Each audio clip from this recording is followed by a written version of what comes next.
Monongena weno yaya nzonzala zalama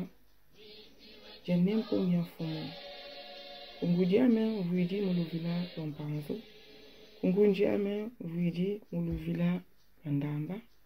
idina monongena fumo mpanzo mwanandamba pambuta eba yaya yenge kino yenge diaka yenge mutotekanasi Congo Dieto 770, publié le 28 mai 2012 à Kinshasa, le 29 mai 2012 plutôt, à Kinshasa par Némoa Nansemi Longia Congo. Kisalu Kiaya Vita Kimpa Mukachopa Jakati. Lumbuki Mosi Bu Bindana Mpaka Yaya Vita Kipa Père Lorenzo Daluka Yandivo Vita Kipa Ngeye wakala mwana kento wawu wakele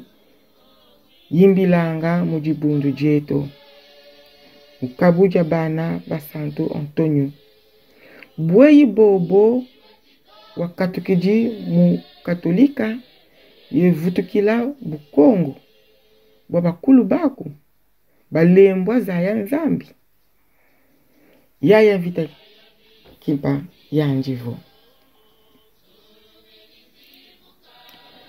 Mu 1704 Yabakama Kimbevo Ifwa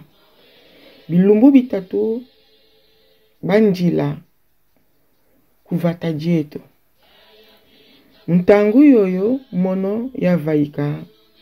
Mukinsuni kiame yekwenda Mzaya Kimpeve Mu batambula kwa ba mahaba Bamwela Kongo bambieka ye kumvana Kisalu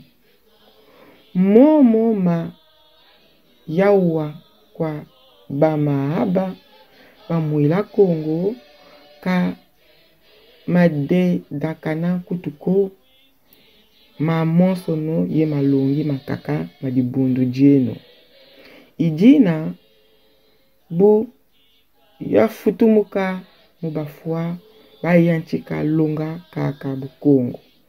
yesala Kisalu kibantuma kwa bamaaba bamwela Kongo Père Lorenzo Daluka Yandivo Kiampila Kisalu bamaaba bamwela Kongo bakuvana musalamu chiyayi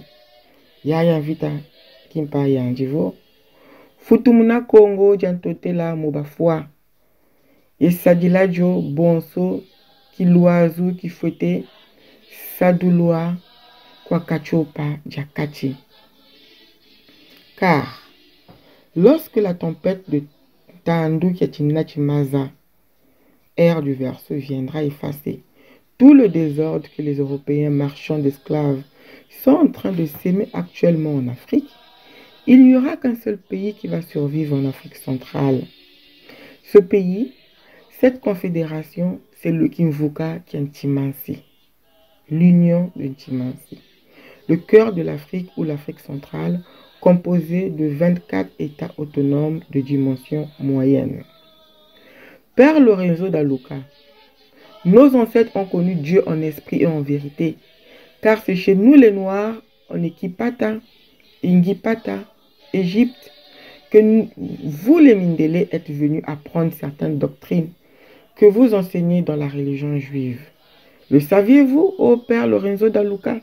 que Moïse, le grand maître du judaïsme, était marié à 2 femmes noires et qu'il était le disciple d'un grand prêtre noir, le grand maître Yetelo? Père Lorenzo Daluka, toi aussi tu ne le sais pas que Jérusalem et Mbanza Congo sont 2 frères jumeaux. Je ne veux pas te dire plus à ce sujet, car ce sont des secrets des nabis Congo et des nabis juifs. Ngeta, Ibobo, Ibobo.